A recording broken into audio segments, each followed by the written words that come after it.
Bismillahirrahmanirrahim.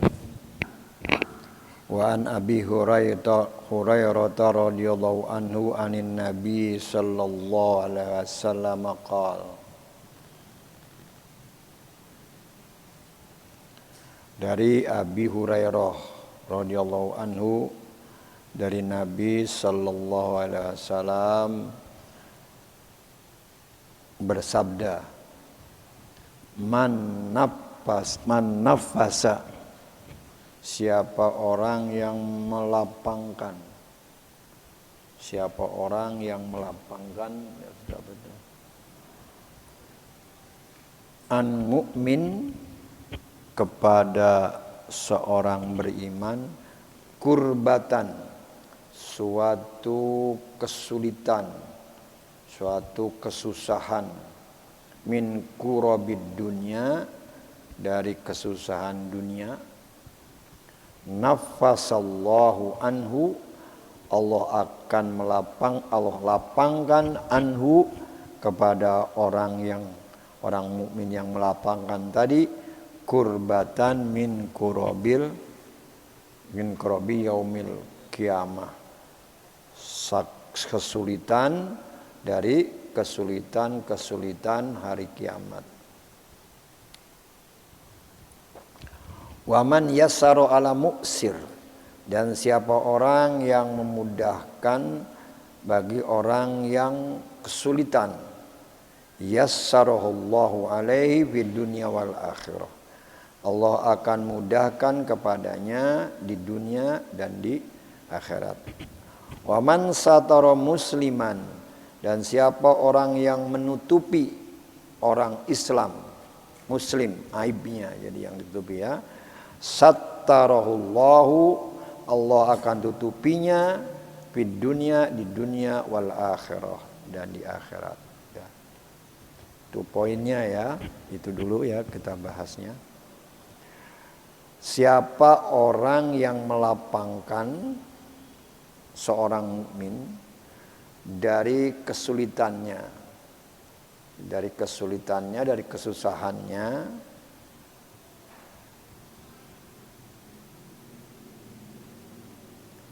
apa itu yang melapangkan kesulitan dia di dunia?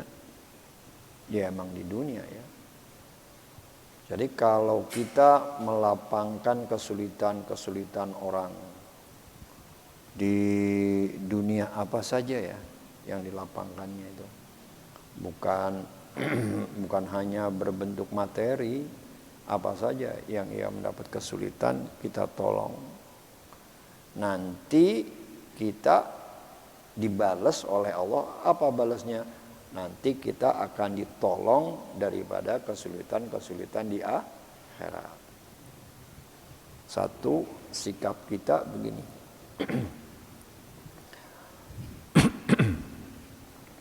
Setiap kita ini pasti mendapatkan kesulitan nanti di akhirat. Tidak ada satu orang pun yang tidak mendapatkan kesulitan. Tingkat kesulitan di akhirat adalah sangat berat. Suatu kesulitan yang belum pernah kita hadapi ketika kita hidup di dunia. Yang dimaksud akhirat kapan? Ya ulama ada yang mengatakan sejak dari kuburan kita udah dapatkan kesulitan. Begitu tanya sama malaikat Munkar dan Nakir juga, itu setiap orang udah mendapatkan suatu kesulitan tergantung amal. Kalau orang-orang yang perbuatan buruknya lebih banyak daripada perbuatan baiknya, ngelihat malaikat Munkar dan Nakir aja udah ketakutan ya. Suatu tingkat ketakutan yang belum pernah dialami di dunia. Nah, sekarang kita nolongin orang dari sesuatu ketakutan dia. nanti ketakutan itu kita akan ditolong oleh Allah pada saat itu. Datang dia, rasa ketakutan itu menolong kita. Karena al-jaza min jinsil amal. Balasan itu sesuai dengan jenis perbuatannya. Ya kalau dia nolong kesulitan, nanti kita juga dibalong kesulitannya. Pasti kita dapat seperti itu. Itu yang pertama. Sekarang pandangan kita arahkan kepada Allah. Ini saya selalu bilang seperti itu. Karena memang ternyata keberagamaan kita yang benar, bahwa kita tidak boleh melepaskan pandangan kita kepada Allah. Kita selalu merasa diawasi oleh Allah dan kita harus selalu connect kepada Allah. Kalau ada orang mendapatkan suatu kesulitan, apakah dia minta tolong sama kita atau dia tidak minta tolong kepada kita mampu membantunya, harus kita bantu. Kenapa? Karena kita tahu dia mendapatkan kesulitan atau dia datang kepada kita itu untuk minta tolong. Itu semua kan pemberian dari Allah. Kita tahu kan Allah yang ngasih taunya. Dia minta tolong juga ke kita, Allah juga. Karena segala sesuatu perbuatan dari Allah kan, atas kehendak Allah ya. Itu artinya sebenarnya Allah sedang memberikan hadiah kepada kita. Hadiah kepada kita. Hadiahnya apa? Hadiah pertolongan nanti. Jadi ente jangan kesel kalau ada orang minta tolong. Ada orang kesel minta tolong. Minta tolong apaan aja lah. Tentang keilmuan, tentang harta, tentang apa aja dia minta tolong. Jangan kita tidak tolongi. Karena itu adalah Allah pilih kita untuk diberikan hadiah kepada kita. Jadi pandangan kita kepada Allah. Oh, ini Allah sedang berikan hadiah kepada kita. Ada orang datang kepada kita minta bantuan begini. Minta bantuan mulu dia. Ente gak ngerti ente. Allah mau ngasih hadiah malah ditolak kayak begitu. Minta bantuan. Bosen gua kayak begitu. Gak tahu dia. Jadi orang yang makrifah kepada Allah gak mungkin punya pandangan kayak begitu. Apalagi sih kata orang, kalau misalnya minta bantuan pinjam masalah keuangan, oh sama dia aja deh minta tolong kita pinjam dulu. Itu tuh dia datang kepada kita kayak begitu, itu merupakan doa. Doa dia berdoa kalau kita pasti mampu. Wah, doanya bisa dikabul oleh Allah kalau kita bilang. Tapi kalau kita bilang nggak bisa, nggak ada, begini. Padahal kita ada, kita mampu, nggak ada seperti itu. Doa kita itu nanti akan dicabut, oleh Allah. Jadi begini maksud saya. Ketika kita mampu menolong orang yang minta pertolongan, kita tidak mau menolong kepada dia, maka sesuatu yang kita, sesuai gampangnya begini aja deh. Ada orang minta tolong kepada kita tentang keuangan. Kita mampu untuk menolongnya. Kita tidak mau menolong dia. Uang kita itu akan habis juga nantinya. Dan habisnya sia-sia begitu. Habis juga itu duit. Malah akhirnya gak bermanfaat. Begitu. Gak bermanfaat kayak begitu uang kita. Jadi sikap kita kayak begitu. Maka kalau memang kita punya sikap kayak begitu, rasanya ketika Nabi Muhammad SAW menganjurkan kepada kita, siapa orang yang melapangkan kesulitan seorang mukmin, Allah akan lapangkan. Kita rasanya senang menerima kayak begitu kalau dapat orang kayak gitu. Dan bukan hanya itu, kita juga mungkin kalau terus-terusan begitu, minimal dalam aspek ini dulu, dalam hal seperti ini, kita nanti makom kita, kedudukan rohani kita bisa jadi makom apa? Makom orang yang redha terhadap keputusan Allah. Wah, ini berat sekali nih redha kepada keputusan Allah. Jadi ketika ada orang datang seperti itu, kita nggak kesel. Kita anggap itu utusan Allah. Allah sedang memberikan hadiah kepada kita. Semuanya punya Allah. Harta-harta punya Allah. Ilmu-ilmu punya Allah. Tenaga punya Allah. Semuanya punya Allah. Nah, ketika seperti itu, ini urusan kita dengan Allah ya. Bukan urusan kita dengan makhluknya. Dengan makhluk masalahnya kita sikapi lain lagi. Ya kada orang kita lihat lah, kalau ada orang kayak begitu nggak berhenti datang mulu ya kayak begitu, kelihatannya saya bantu dia bukan baik nih. Jadi kebiasaan seperti dia seperti itu namanya sikap kita kepada makhluk. Lain lagi itu porsinya, tapi sikap kita kepada Allah harus seperti itu. Itu satu. Emang nggak bisa sih kita berakhlak baik kalau nggak makrifah kepada Allah ya. Tapi kalau udah makrifah kepada Allah, kenal Allah, yakin banget seperti Allah, baru bisa. Sekarang juga kita bisa lihat kok pandangan orang, sikap seseorang itu. Itu sebenarnya orang itu makrifah apa enggak sih? Bukan berarti dia orang yang berilmu apa, belum tentu dia makrifah. Kita nggak berilmu, belum tentu kayak. Kalau pandangannya begitu enggak dia. Kalau pandangannya seperti itu, walaupun ilmu kita cuma segini doang, nggak pandai, kita udah bisa makrifah kepada Allah.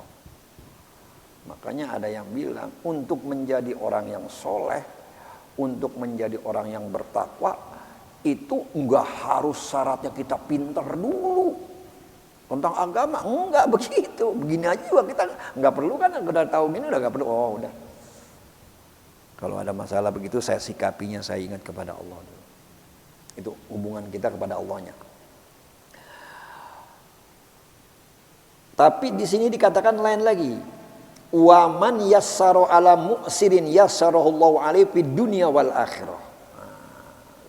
Siapa orang yang memudahkan, yang meringankan terhadap orang yang mendapatkan kesulitan, Allah akan mudahkan dia kesulitan dia di dunia dan kesulitan dia di akhirat. Itu yang nomor duanya. Ini lain lagi nih.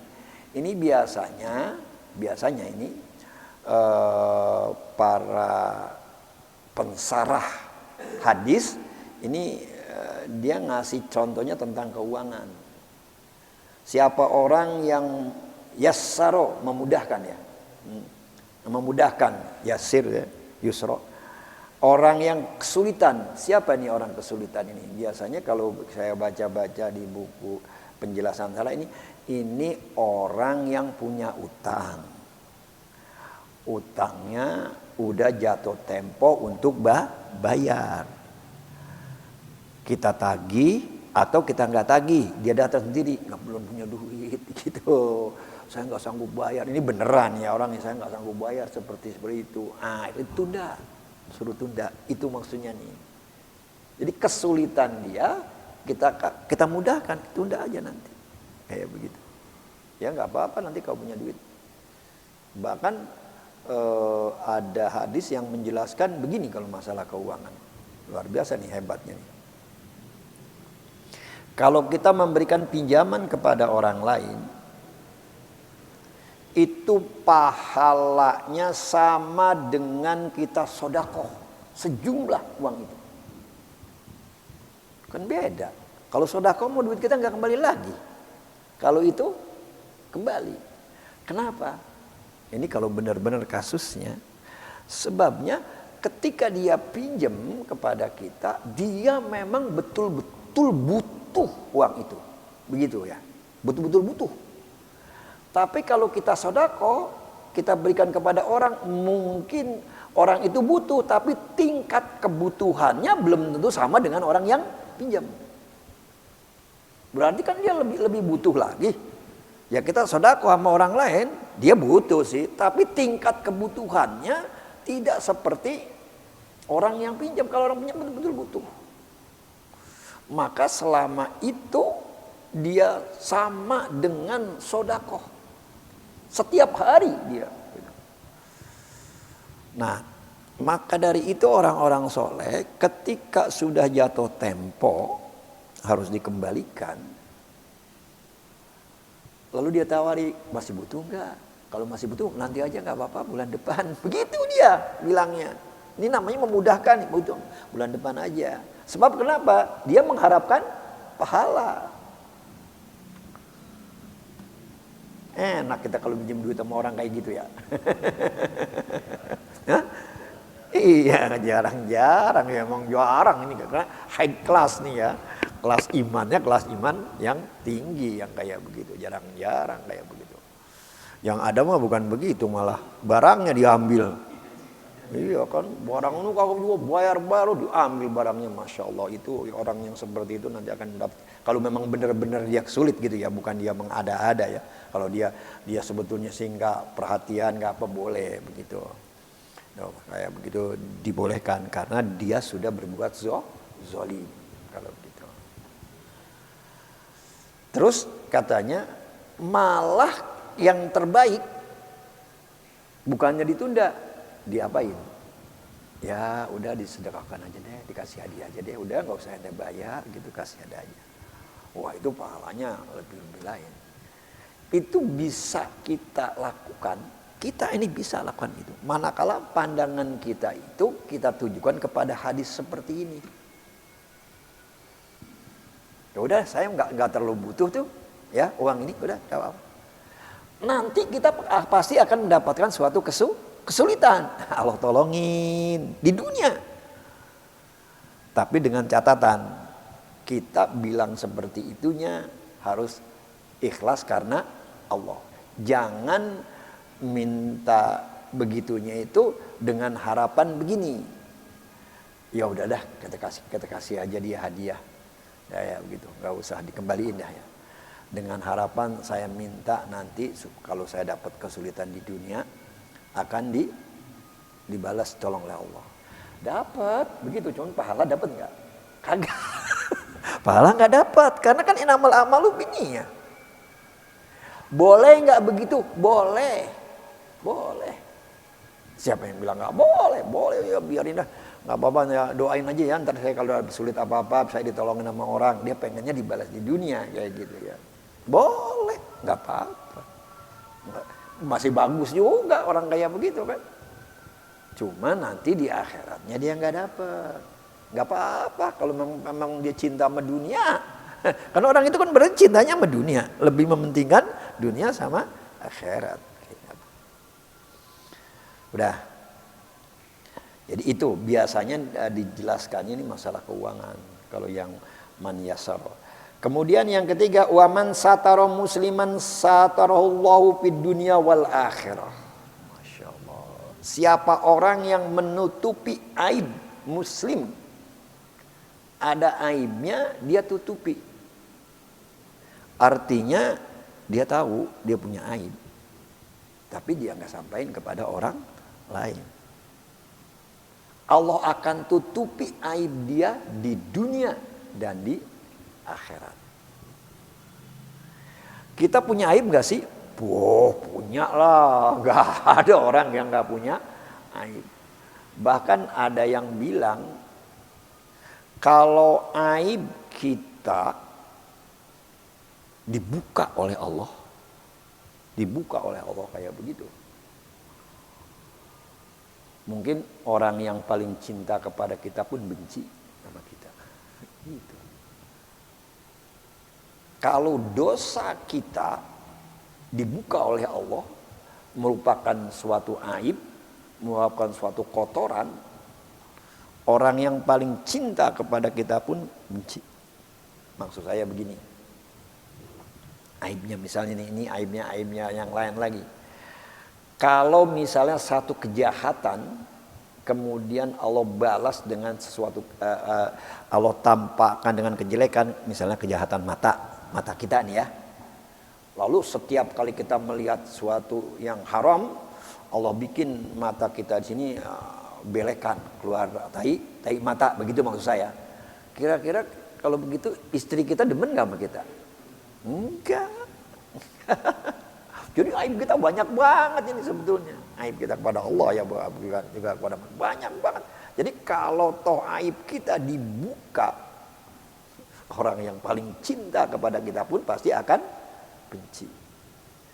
Maka dari itu ini biasa ya. Yang kemarin juga kita sudah jelaskan ya. Jangan suka buka aib orang lain. Karena kalau kita buka aib orang lain, maka aib kita dibuka bukan hanya di akhirat, di dunia juga dibuka. Sebab begini, ada seorang datang, saya lupa sih namanya, ulama, dia datang, udah lama sekali katanya dia, teman dekat, udah lama sekali nggak ketemu, udah berapa tahun, udah mungkin lebih 10 tahun nggak ketemu. Begitu ketemu, waduh senang dia kan, namanya rindu lah sama teman dekat. Ini tapi ini kiai, ini ulama yang gitu. Tapi kemudian dia ketika ngobrol, dia nyampein juga, kenapa sih ente masih ini kenal nggak masih? Ngomong ujung-ujungannya jelek-jelekin orang itu tuh ya, aibnya dibuka, marah dia. Apa kata dia? Merusak hati saya, yang tadinya hati saya itu terhadap dia baik-baik saja, gitu kan?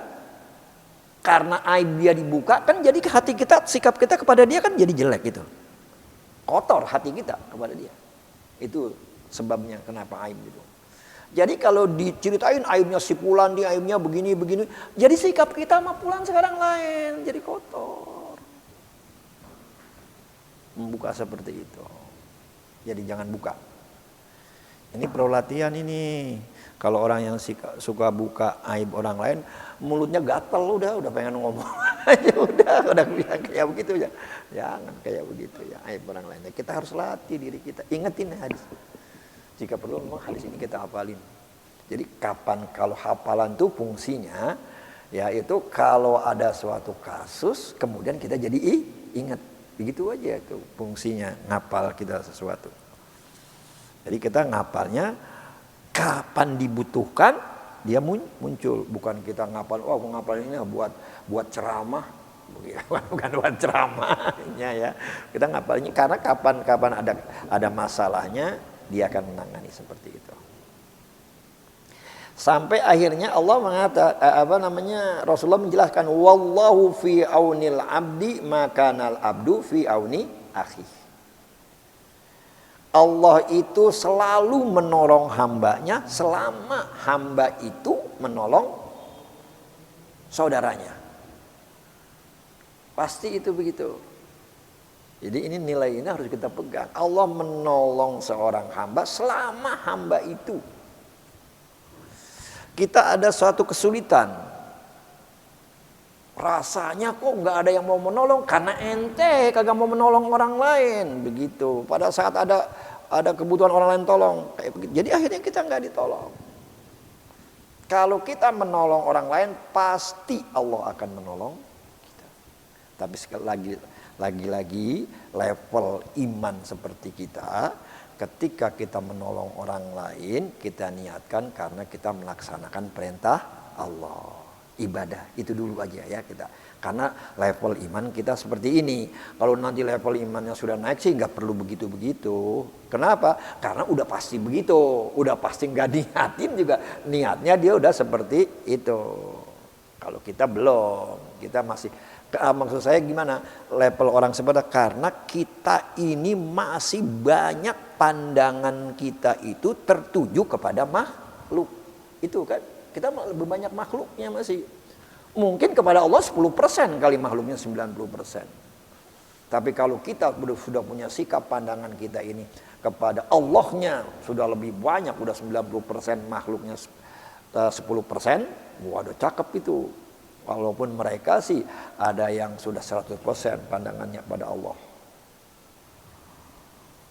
Ya ada lagi kepada makhluk kayak begitu.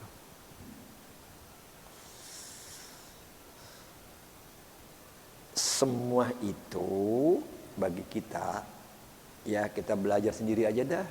Kita jadi mursid, pembimbing diri kita sendiri. Walaupun orang-orang tasawuf mengatakan nggak bisa ente begitu kalau tanpa mursid. Ya nggak bisa. Tapi kalau begitu apa semua orang harus bermursid? Kan nggak mungkin ya. Jadi untuk tahapan pertama kita mursid diri kita aja dulu. Kita bimbing diri kita dulu. Setelah diri kita cari teman sebaya, tutorial jadinya. Yang jadi mursid teman kita. Nah disitulah. Kalau udah begitu udah selamat. Karena watawasau bil haq, watawasau bisob, saling menasehati. Nasehatin tuh enak. Yang nggak enak dinasehatin. Ya. Nasehatin tuh enak, tapi yang nggak enak dinasehatin. Kadang-kadang kalau gitu nasehatin kita marah tuh. Masya Allah. Udah selesai itu. Jadi konsep 3 hal tadi itu ditutup dengan Allah selalu membantu hamba selama hamba itu membantu saudaranya. Konsepnya kayak begitu. Itu kuncinya kayak begitu ya. Sekarang lain lagi. Itu nggak bisa kita miliki semua itu kecuali awal-awalnya harus kita tahu dulu. Tahu tentang nilai-nilai seperti itu. Untuk bisa tahu kita harus belajar. Maka hadis berikutnya, man salaka thariqan yaltamisu fi ilman sahalallahu lahu thariqan ilal jannah. Siapa orang yang menempuh suatu jalan, dia itu yaltamisu fi ilman, dia mau mencari dengan jalan yang dia tempuh itu ilmu. Nah, siapa orang yang mau jalan untuk belajar, sahalallahu lahu thariqan ilal jannah, Allah akan mudahkan baginya jalan menuju surga. Jadi ilmu dulu. Maka orang menuntut ilmu itu pahalanya sangat besar. Kita duduk di majlis ilmu begini seperti sekarang, saatan, 1 saat. Walaupun ada yang mengatakan saatan itu 1 jam, padahal tidak begitu. Saatan boleh 1 jam, boleh kurang 1 jam. Ya. Julusu fi majlisil ilmi saatan, duduk di majlis ilmu 1 saat, harum min antusolliya alfa rakaatin. Itu jauh lebih baik ketimbang kita sholat 1000 rakaat. Gempor bisa ente sholat 1000 rakaat. Belum pernah. Saya juga belum pernah. Jangan 1000, 100 rakaat aja saya belum pernah semalam. Itu kalau kita sholat 1000 rakaat, sholat sunnah 1000 rakaat, masih bagusan kita ngaji. Karena kenapa? Karena sekalipun kita sholat 1000 rakaat, kalau itu tidak ada ilmunya, nilainya nggak ada. Boleh jadi dia nggak dapat pahala karena niatnya salah. Yang bisa menentukan dapat pahala dan tidak benar tidaknya apa? Ilmu. Maka katakan siapa orang yang menuntut ilmu, menempuh jalan untuk menuntut ilmu, pengertiannya menuntut ilmu ya, Allah akan mudahkan dia jalan menuju surga. Bahkan di hadis lain ditambah ya, semuanya mintain ampun, hatta khutbis fil bahri, sampai ikan di laut doain kita itu. Maka kita seorang muslim itu memang harus menjadi apa? Muta'alim.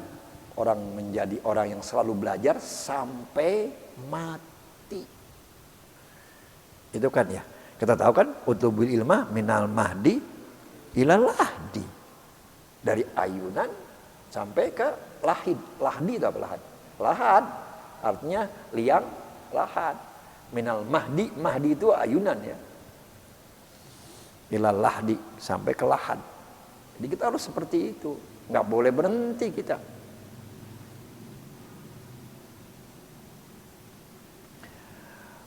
Udah kali ya, nanti kita lanjut gitu kali ya. Udah jam berapa ini? Ini cocok kan ya?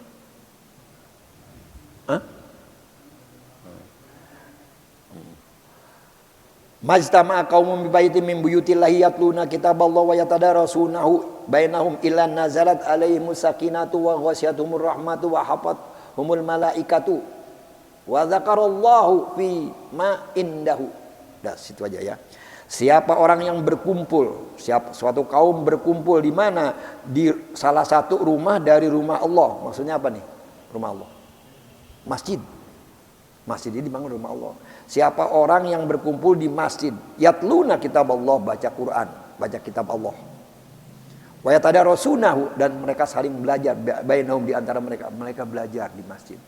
Nazala alaihimul malaikatu, nazala alaihimus sakinah, turun kepada dirinya ketenangan. Wa ghasyiyatuhumur rahmah, dan diliputi dia dengan rahmat Allah, bukan diliputi ya, ghasyat itu artinya di apa itu di sini ya kan, ghasyiyatuhum tenggelam ya, dibasahi lah, tapi di sini diartikan apa? Hah? Ya, menyelimuti ya dengan rahmat, dan hafathumul malaikatu, diliputi oleh malaikat. Artinya kayak begini keutamaannya, kita dikasih ketenangan, kemudian kasih sayang Allah kita dapati, rahmat malaikat itu juga melindungi kita dari setan sehingga ibadah kita baik. Wa dzakarahumullahu fi man indahu, dan Allah sebut-sebut nama mereka itu fi man indahu, kepada yang ada di sisinya. Maksudnya siapa? Alam malaikat. Allah sebut-sebutin nama kita di malaikat, pada alam malakut seperti itu. Ini yang suka orang bilang masyhur di langit. Nah, kita pengennya begitu, masyhur. Jangan mau kita masyhur di dunia. Maksudnya kita maunya masyhur di langit. Jangan mau masyhur di dunia. Jangan minta begini, kita minta masyhur di dunia, masyhur di langit. Gak bisa itu begitu. Gak bisa. Sebab orang kalau sudah masyhur di dunia, kalau kurang-kurang kuat imannya, gak bisa dia bisa masyhur di langitnya. Karena nanti kalau udah namanya di dunia, dia sibuk dengan urusan dunia kan. Jadi ada orang yang gak mau terkenal. Karena kalau dia terkenal, dia terlalu banyak waktunya untuk mengurusi makhluk. Orang datang sama dia begini. Waktunya habis untuk ngurusin makhluk. Kapan dia harus bermesraan dengan Allah? Gak ada waktunya begitu. Wallahu a'lam.